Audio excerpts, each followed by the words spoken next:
Miqtë e Fax News, përshëndetje dhe mirë se erdhët në hapësirën e intervistës. Ditën e sotme do të flasim me avokatën Dorina Lamaj, si një aktiviste që ka folur shumë për sa i përket çështjes së Gazës, një çështje ndërkombëtare, por kohët e fundit ka marrë një tjetër vëmendje për shkak edhe të një aktivisti shqiptar, zoti Baki Goxha, i cili u nis me flotijen Somut në drejtim të Gazës, ndërkohë që nga anijet izraelite është sulmuar dhe u mbajt për më shumë se 48 orë peng në Izrael dhe të mundur e bëri nxjerrjen e tij nga ferri i Izraelit, nëse mund ta quajmë, vetë shteti i Turqisë. Pra nuk kishte një reagim apo një kërkesë drejt për drejt nga Ministria e Jashtme e Shqipërisë, ndërkohë që ishte zoti Baki Goxha u nxor nga bashkë me shtetasit turq nga Turqia.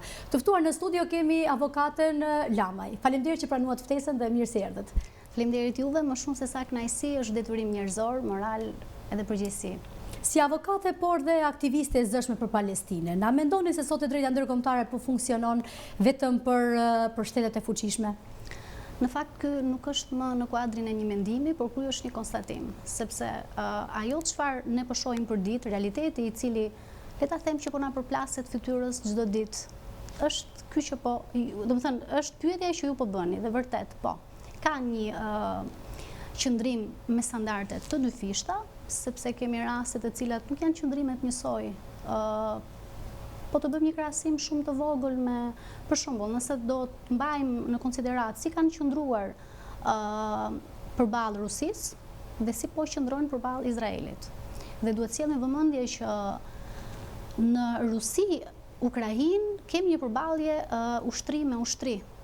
Ndërkohë Izrael-Palestinë kemi le themi një përballje jo ushtri me ushtri, por kemi një përballje ushtri me fëmijë, me civil, pra kemi një popullat e cila po shfaroset për ditë. Dhe kjo është e frikshme sepse perceptimi që po përçohet në publik është i atij që vërtet nuk po funksionon e drejta ndërkombëtare, nuk po funksionojnë ato norma dhe rregulla të cilat janë vendosur për të rregulluar marrëdhëniet ndërkombëtare dhe patjetër që po sfidohen të gjitha këto të drejta dhe po bëhet gjithçka në vullnetin, le të themi, politik dhe pra të drejtat po ngelen gjithmonë në vullnetin politik të udhëheqësve dhe jo se si duhet jetë vërtet në zbatim të drejtave dhe lirive themelore të njerëzit. Keni folur shpesh në fakt për standardet të dy fishta, edhe pse çështja është se pse mendoni se kur viktima është palestineze, i gjithë reagimi ndërkombëtar ju vazhdimisht e quani shumë të vagët. Pse po ndodh kjo në këtë rast?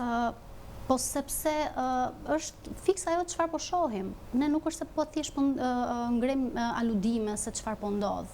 Ne po e shohim për ditë se kështu ka funksionuar në fakt. Gjithmonë historitë e qoftë dhe historia e shtetit ton është vulosur, le të themi, në thojza nga fuqitë e mëdha. A nuk e përjetuam ne coptimin e Trojës shqiptare? Nga kush e përjetuam? Nga kush e pësuam ne? Nga fuqitë e mëdha. Dhe patjetër që këtu është, pra, kemi zhvendosje të vullnetit, ose le themi, nuk kemi vullnet të mirë që udhëheqësit të vijojnë në bazën e parimeve dhe lirive dhe në bazën e të drejtave të cilat janë realisht për të rregulluar marrëdhënie të ndryshme. Dhe kur vjen puna për tek i dobti, patjetër që ka mosbatim të këtyre rregulloreve dhe normave juridike.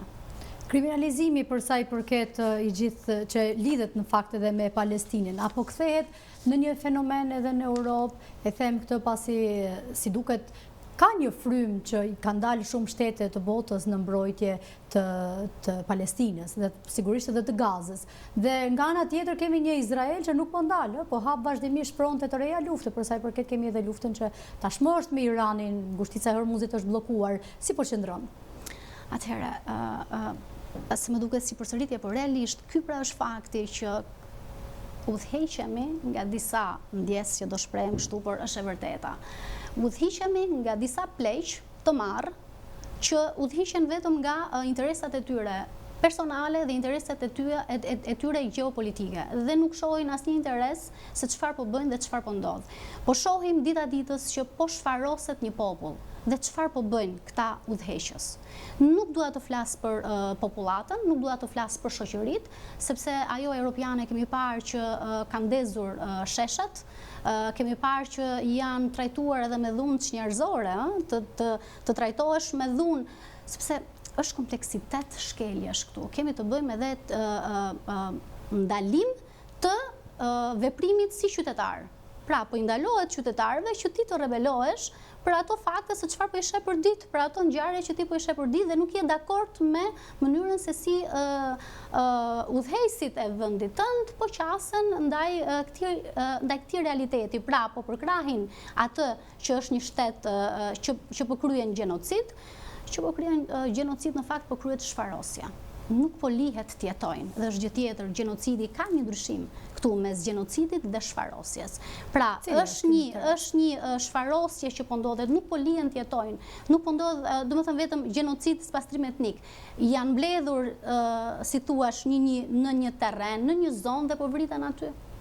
Nuk po lihen të jetojnë. Kështu që kjo është shumë e frikshme për gjithë. Është e frikshme për gjithë. Me sa duket ne presim që të vinë të na atakojnë dhe të na sulmojnë ne, deri atëherë ndoshta do ta kuptojmë ne se vërtet jemi të rrezikuar nga ky shtet që bën gjenocid dhe bën shfarosje. Do të ngelemi pak tek çështja e zotit Baki Goxhaj, një ndër shqiptarët, i vetmi në fakt deri në këtë momente që u nis në drejtim të Gazës, nuk ja doli që të arrinte deri në pikën ku ato donin dërgonin ndihmat, por qëllimi në një farë mënyrë u krye me sukses. Pra ai arriti e theu tabun që Shqipëria është pro-Izraelit, pra e kam fjalën tek politika, sepse ne kemi një politikë që është krah Izraelit, kaluan në parlament një rezolut për mbrojtjet e Izraelit, ndërkohë që populli i Shqipërisë, shqiptarët realisht, në qendër të Tiranës kanë bërë disa herë protesta për Palestinën. Okej, në krahasim me vendet e Europës, numri tek ne është më i vogël, por duhet të theksuar që gjesti është bërë. Dhe në këtë rast zoti Baki Goxhaj dolën edhe video ku Ben Gvir, ministri i Izraelit i sigurisë, po i ofendonte, nuk di si mund ta quaj. Cili është mesazhi juaj dhe si e përjetuat ju momentin kur doli lajmi që një shqiptar po mbahet dhe është kapur, sulmuar nga Izraeli?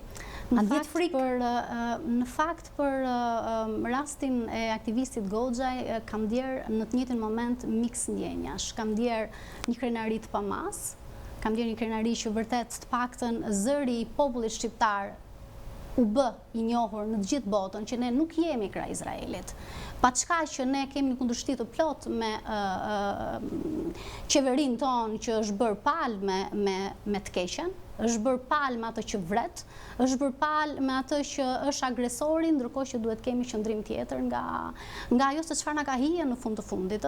Jemi popull që i kemi përjetuar vetë spastrimin etnik, kemi përjetuar shumë coptime, kemi përjetuar tmerre, dhe nuk na ka hija as pak që ne të qëndrojmë me një shtet i cili kryen të njëjtën gjë që na kanë bërë ne të tjerët. Ne patjetër që duhet të drejtohemi dhe duhet të qëndrojmë në krahun e duhur të historisë, në krahun e të vërtetës, në krahun e të drejtës, aty ku na ka hija të jemi. Në rastin e aktivistit, dua ta them me sinqeritet, kam ndier krenari, kam ndier dhe turp. Kam ndier krenari sepse na bëri vërtet krenar me veprimin e tij human, njerëzor. Ndërkohë nga ana tjetër kam ndier dhe turp.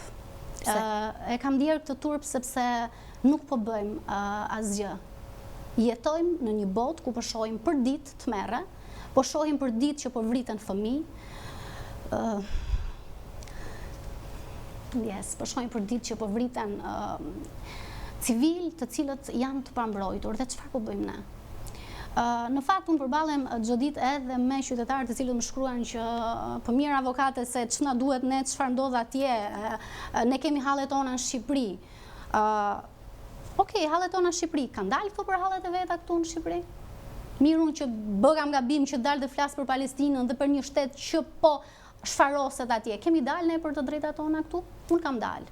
Sa herë kam gjykuar të arsyeshme që të dalë për familjen, të dalë për fëmijët, të dalë për kauzat të cilat unë i kam në ndërgjegje që duhet ta bëj këtë gjë si qytetare e kësaj republike e kam bërë. Kështu që i ftoj qytetarët që të jenë para se të flasin dhe para se të gjykojnë dhe para se të mbështesin qorrazi veprimet e qeveritarëve, të thellohen, të lexojnë dhe të kuptojnë se në anën e kujt ne duhet jemi. Në fakt këto që po ndjekim janë edhe pamjet në fakt që minutave që zoti Goxhaj, aktivisti, u kap nga Izraeli.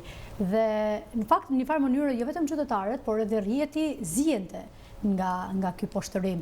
Kemi nga ana tjetër qyteti Italin reagojnë në mënyrë të menjëhershme kundër. Kemi po ashtu Turqinë që reagoi menjëherë kundër këtij poshtrimi që po u bëhej aktivistëve, edhe që u drejtuan në fakt në drejtim të Gazës. Ndërkohë kemi një qeveri shqiptare që mjafton vetëm me një postim në Facebook të ministrit Hoxha.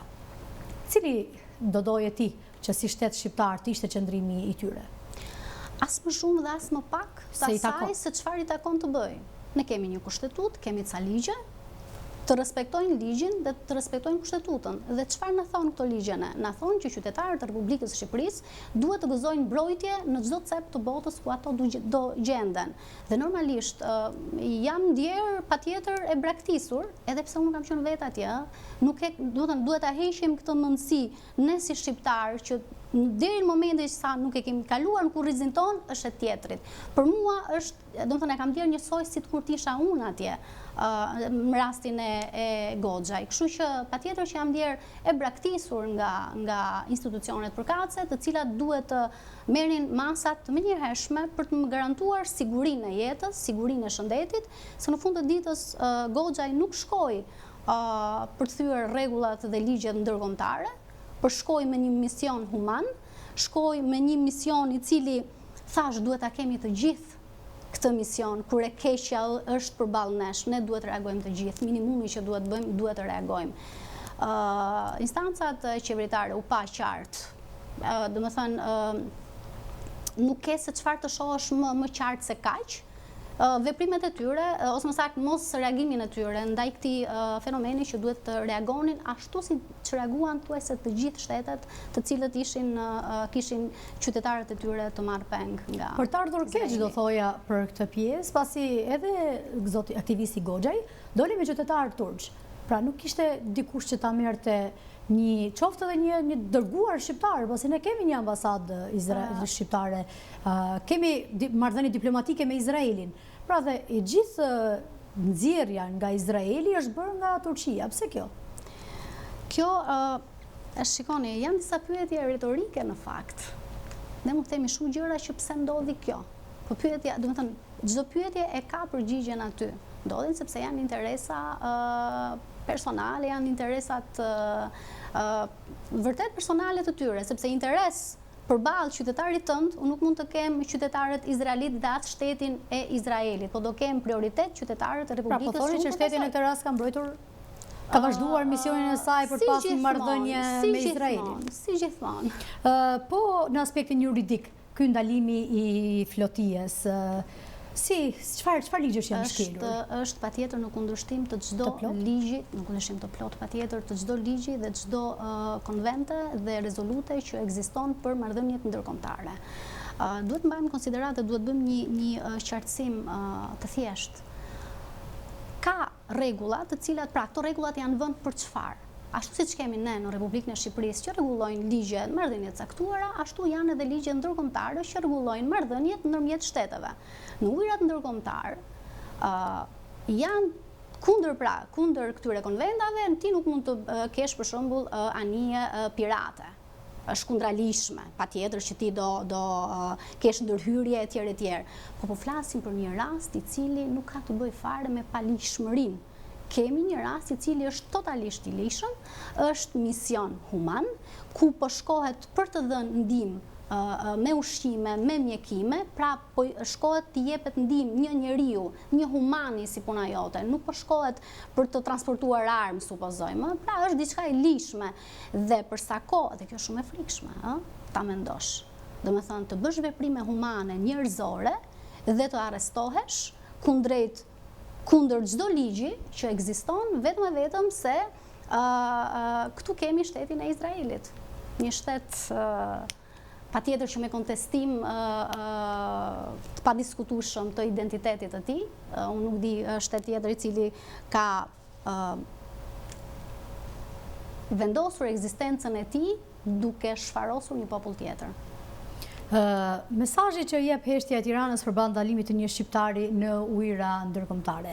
E thatë pak më parë ju ka shqetësuar, por unë nuk dua të ndalem vetëm këtu, pasi e theksoj shumë herë, protestat vazhdueshme për sa i përket Palestinës në qendër, në sheshin Skënderbej, ka ndodhur edhe në Kosovë, ka ndodhur në gjithë Europën dhe botën, do thoja, pasi Amerika është pushtuar nga protestat pro Palestinës. Policia vazhdimisht i ka ndaluar këto protesta. Ka pasur një përplasje me gra dhe me fëmijë që kishin flamurin palestinez, ka pas për tyre që edhe janë arrestuar, janë shoqëruar, sa arrestuar pastaj pjesë tjetër. Pse kjo frikë përballë apo nuk është frikë thjesht duan të duken përpara Izraelit, duke luftuar fort edhe brenda shtetit shqiptar për çfarë po ndodh? Unë mendoj se udhëheqësit kanë të tjera plane dhe kanë të tjera qasje, kanë të tjera interesa. Dhe nuk përkojnë me interesat që kanë qytetarët në çdo cep të botës. Kemi parë, siç e thatë dhe ju, që kemi parë qëndrime totalisht të kundërta me udhëheqësit dhe me popullatën e tyre. Patjetër janë keq trajtuar nga shteti i tyre për të thënë fjalën e lirë dhe për të mbajtur qëndrimin e tyre në fund të ditës. Dhe kjo është një gjë shumë e mirë dhe është domosdoshmëri në fakt, është domosdoshmëri që qytetarët të kuptojnë. Qëndrimet të cilat janë të gabuara, janë totalisht kundër asaj, pra kundër vlerave, kundër jetës në fund të ditës, janë kundër jetës, janë kundër normave dhe rregullave shoqërore, duhet me patjetër që të ngrenë zërin sa më lart, se për ndryshe pastaj kaosi do vijoj e do thellohet akoma dhe më shumë dhe është e frikshme të mendohet kjo, që ty të pengohet fjala e lirë, ty të pengohet qëndrimi yt si qytetar për të shprehur atë qëndrim, atë ndjenjë njerëzore në fund të ditës nuk duhet harrojmë, jemi njerëz. Dhe për këto jemi krijuar ne, që të jetojmë si njerëz, edhe jo të jetojmë sipas interesave të atyre që sot janë në një pozicion caktuar, ama nesër nuk do jenë aty dhe nuk duhet i lëmë ne të jenë për sa kohë marrin vendime të gabuara, totalisht. Jo vetëm gabuara, por marrin vendime të cilat ne do na kushtojnë nesër, do na kushtojnë shumë. Sa mirë ne si popull shqiptar krenohemi me historinë tonë, po të kthehemi pas në vite, në kohë me atë veprimin të jetë human që shqiptarët rrezikuan familjet e tyre, rrezikuan fëmijët e tyre për të mbrojtur hebrejt. Krenohemi ne sot për paraardhësit tanë. Çfarë do bëjnë fëmijët tanë nesër me ne? Dhe këtu duhet të rikthehemi që vërtet kam ndjer, dhe ky është turpi pra që unë ndjej. Çfarë do thonë fëmijët tanë nesër kur të lexojnë dhe të njohin historinë se çfarë kemi bërë ne, çfarë po bëjmë ne sot, që po i shohim për ditë dhe gjenocidi që po ndodh, çfarosja që po ndodh në Gaza nuk është këto 2 vitet e fundit, Kemi qenë në vitin 1948 që Palestina është përballur me shfarosje dhe me spastrim etnik. Po vetëm këto kohët e fundit ne, teknologjia bën vetën që po i shohim këto pamje për ditë. Se çfarë po ndodh atje, dhe unë nuk e di me thënë të drejtën, realisht nuk e di si mundet ne si njerëz të durojmë kaq shumë. Ju përmendët protestat, po patjetër krenare që kam qenë në këtë punë kaq të vogël, është minimumi dhe është shumë pak, dhe prandaj më vjen zor, është shumë pak çfarë po bëjmë ne. Por domethënë ajo çfarë duhet të bëjmë ne është shumë e madhe se kaq. Është shumë e madhe se kaq sepse nuk po bëjmë asgjë në krahasim me çfarë mundësish dhe fuqie kemi ne si shoqëri e gjithë. Pra thoni që ka shoqëria shqiptare mundësi për të bërë më shumë. Ka shumë për të bërë më shumë, por nuk e kuptoj këtë ngërçin pse ka mbetur aty. Pse janë stepër pra. Çfarë do të thoshit atyre që solidaritetin me Palestinën e shohin vetëm si një çështje fetare dhe jo njerëzore? Pra, në momentin kur ti përmend Palestinën, menjëherë përballesh me shumë islamofob, ndonjë ekstremist, pra Islami tashmë po merr edhe një formë, po sulmohet si ekstremizëm dhe jo si një fe paqeje. Çfarë do thonë? Në fakt, këtë të mirë në thojza, po na e servir media. Sepse kështu po shfaqet, po ndërkohë nuk është kështu. Se po t'ishte Islami, feja islame, po t'ishte që i shërben terrorizmit e tjerë si duan ta kanalizojnë këta, nuk do shihnin për ditë raste që konvertohen në fenë islame. Kjo e rrëzon dhe bie poshtë menjëherë. Këto janë, le themi, teori, jo teori, po këto janë plane që çfarë duan dhe ku duan ta kanalizojnë gjën. Nuk është kjo. Absolutisht jo. Atëherë, në lidhje me pyetjen, çështja e Palestinës nuk është çështje fetare. As pak nuk është çështje fetare, është çështje njerëzore. Është çështje ndërgjegjeje, është çështje se sa ti je përballë, pra është test. Le ta themi, është test. Ti je në test dhe je në provë sa njeri je. Nuk do të thënë që duhet jesh musliman që ti të reagosh. Nuk do me thënë absolutisht as që ti jesh kristian që ti, pra i krishterë që ti duhet të reagosh për çështjen e Palestinës. Mjafton të jesh njeri. Mund të jesh dhe ateist. Ama të jesh njeri, të jesh me ndërgjegje dhe të jesh me përgjegjësi. Dhe në këto kushte patjetër që nuk është çështje fetare, është çështje njerëzore, është çështje që po shohim tmerre për ditë dhe duhet reagojmë. Nuk ka lidhje fare as me fen, po flasim që po zhduket dhe po masakrohet një popull civil, jo një ushtri, një popull civil. Dhe përballë këtij fakti, për çfarë duhet ta lidhim ne me fen islame? Unë nuk gjeja si përbashkët këtu, do të thënë, për ta bërë kaq të madhe këtë gjën, se jo po se çështje fetare, nëse ne do vijojmë ti përkufizojmë katastrofat njerëzore në këtë lloj forme fetare, atëherë ne jemi në krizë totale të vlerave njerëzore. Jemi shumë keq me atë çfarë ne mendojmë se duhet të jemi, po jemi shumë keq nga ana njerëzore. Jemi vërtet keq. Zoti Goxha tashmë ka mbërritur në aeroportin e Tiranës. Në fakt jemi shumë të lumtur që më në fund arriti shëndoshë mirë, sigurisht pranë fëmijëve dhe bashkëshortës së tij, edhe me një mision të arritur deri diku për veten e tij ai ndihet totalisht i plotësuar, pasi sigurisht ka qenë një aktivist shumë pro Palestinës, që ka bërë aktivitete dhe ka marrë pjesë edhe në aktivitete të ndryshme që nuk i ka organizuar vetë, po që ka marrë pjesë tek të tjerët, por kishte edhe lot në momentin kur ai mbërriti në aeroportin në Tiranës. Sigurisht pritja familjare ishte shumë e ngrohtë, absolutisht, por çfarë ndjet ju kur pat që Goxha i mbërriti tashmë në Shqipëri?